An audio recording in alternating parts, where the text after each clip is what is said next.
You were looking at a picture of Elizabeth Warren, who was elected this week as the senator from Massachusetts. And that has caused some concern among those in the banking industry. And here to talk about is Victoria McGrane. Victoria, how you doing? I'm well. How are you? All right. So explain to us just what the concerns are about the financial industry when it comes to Elizabeth Warren.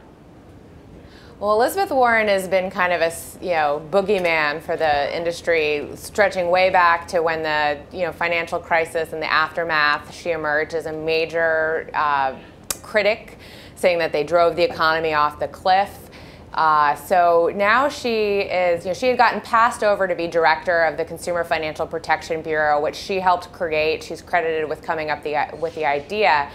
But now, arguably, she's in a position to be make way more trouble for the industry than had she just been the director of this agency. I mean, there's been talk, she can have this seat for life now, given the margin that she won by.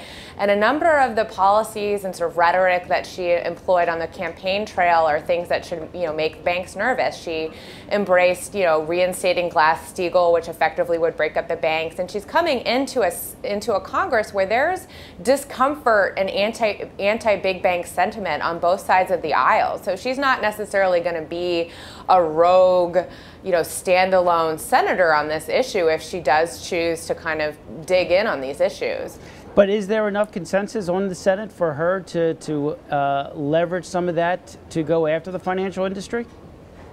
It really remains to be seen. I mean, there is a lot of trepidation and anxiety in the industry, but it really remains to be seen kind of how she decides to operate in that body. I don't think anybody thinks that, break up the bank legislation really could pass, but there is, a lot of discomfort on both sides of the aisle with size of banks. But what we saw with Elizabeth Warren when she was helping set up the CFPB was she really did reach out to banks, to Republicans. She went on a charm offensive, which we wrote about in the Wall Street Journal at the time. So I think it's a little premature to say she's definitely going to be this, bank bashing, bomb throwing senator. Has she given any further indication since her election this week? No, she's been keeping it pretty quiet, not giving a lot of interviews on these specific things about what committee she wants to be on or what specific legislation she might pursue. So again, it's really early days on these things. There's not entirely up to her which committee she ends up on, but I think it's safe to say she unlike most freshman senators kind of has a national profile, and she'll definitely be in a position to get a lot of attention on whatever issues she decides to dig in on. And real quickly, is there anybody that might serve as a counterbalance to Elizabeth Warren, someone who maybe the financial industry might be a little bit happier got elected this week?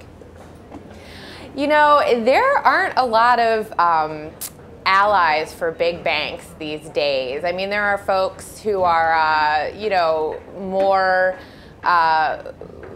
balance. I think Bob Corker got reelected in Tennessee, and he's been a very active member on the Senate Banking Committee. Definitely nobody's out there really standing up for the big banks, and that's got to have them worried.